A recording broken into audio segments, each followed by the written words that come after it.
Vinny. I just want to make sure I give my week 16 picks before the game starts tomorrow. I haven't been able to do that the last couple of days, so this time I do want to get it done. So I want to start off with the Thursday night games.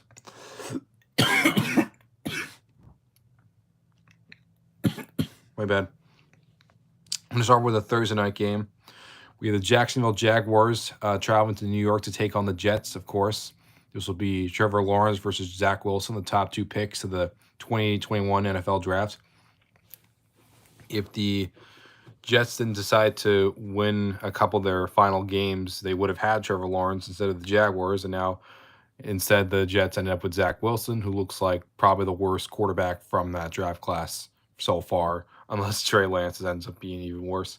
But Trevor Lawrence is on borderline Pro Bowl level. The Jaguars are firing on all cylinders right now. They came off a big comeback win against the Dallas Cowboys. Give me the Jaguars to win and to cover the +2 spread. This week is going to be a bit differently because the games are going to be mostly on Christmas Eve. Well, a few games will be on Christmas Day. Most of the games will be on Christmas Eve because, you know, the NFL doesn't usually do that unless it's like specialty games. We start off with the 1 o'clock games. The Buffalo Bills are heading to Chicago to take on the Bears. The Bears have been sneaky, but I think the Bills know what they're going to be doing. So give me the Bills minus the 8 to win outright. Going to New England, the Cincinnati Bengals are coming off a big comeback win against the Tampa Bay Buccaneers. It will head off again to New England against the Patriots team, who had one of the most embarrassing losses for the entire season with that lateral damage, I guess you can call. Bengals are a better team. Bengals, in my opinion, are steamrolling their way to a division title. Give me the Bengals minus the 3 here. Kansas City Chiefs, another year, another division title, up against the Seattle Seahawks, who are now fighting for their playoff lives. I would usually take the Seahawks in this case, but I have a feeling that the Chiefs are going to wallop them. So give me the Chiefs minus the 10. The Detroit Lions, another win for them in the books. Again, now going to be against a Carolina Panthers team who are technically still in it, but they're not that good. Give me the Detroit Lions minus the 3. The Lions are a better team overall. The Minnesota Vikings came off the biggest comeback in NFL history. Think about that for a second. Against the Indianapolis Colts. And now, on Christmas Eve, they get to host the New York Giants. Yeah, give me the Vikings minus 4.5. I think the Giants can give them a run for their money, but I feel like by a 4.5 spread, Vikings will win. The Houston Texans will be hosting the Tennessee Titans. The Titans are now going to be without Ryan Tannehill for the rest of the season, so it'll be Malik Willis. Texans have played very tough against the Cowboys and the Chiefs in back-to-back weeks, lost both times. This team is fighting for Lovie Smith, and considering the Titans have been free-falling lately, I think this is the perfect opportunity for a trap game like this to come in full effect. So I have an upset here. I have the Houston Texans winning and covering the +3 spread. Yeah, I do. Speaking of upsets, I also have an upset in that I think the New Orleans Saints will win +2.5 against the Cleveland Browns. Yeah, the Cleveland Browns won, but I don't think the Ravens are that good without Lamar Jackson. Speaking of Lamar Jackson, he's still not going to be out, and the Baltimore Ravens will be against the Atlanta Falcons. I have the Ravens winning here, but I have the Falcons covering the 7.5 spread because it's just what I see happening.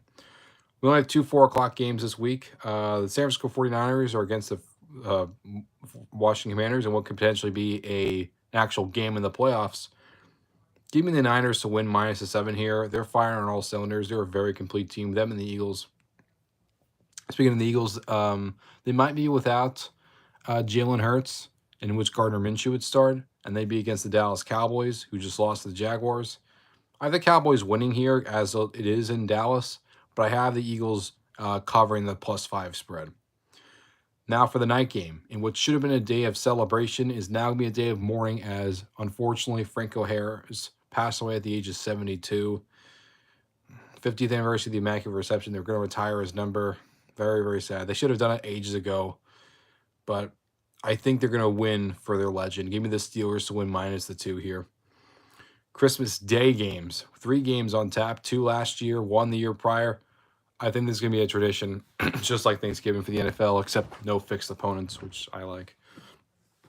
All right, the Miami Dolphins winning -3.5 against the Green Bay Packers. Dolphins, yeah, I know they lost to the Bills, but the Dolphins know that their division, if they want to win it, they got to win as much as they possibly can. So give me the Dolphins to win against the Packers. Ooh, this game just gets worse and worse as the week goes on. What should have been a matchup between Russell Wilson and Matthew Stafford is going to be a matchup between Brett Rippon and Baker Mayfield. Both teams have been massive disappointments this year. Rams, one of the worst Super Bowl hangovers in league history. Broncos, one of the worst offenses. Well, not anymore, but for a good part of the season, their offense was historically bad. I have the Rams winning this one +2.5. And for the final game of Christmas Day, the Bruce Arians Bowl, in which the Tampa Bay Buccaneers are -7.5 favorites against the Colt McCoy-led Arizona Cardinals. Yeah, give me the Buccaneers here. Listen, the Bucs aren't that good, but the Cardinals are even worse. For the Monday Night Football game, no more Matt Ryan, unfortunately, for me. It's Nick Foles' time for the Colts. How do you lose that game? I just can't even process it. How do you lose 33-0? Give me the Chargers to win -5. Stick a fork in them, Colts. How dare you? Well, that's my picks for this week. I see more playoff teams clinching, and I see the Lions potentially sneaking in there. Going to be tough to see what the rest of the season's like, but that's what I see happening. Thanks so much, guys. Take care all. Catch you all later.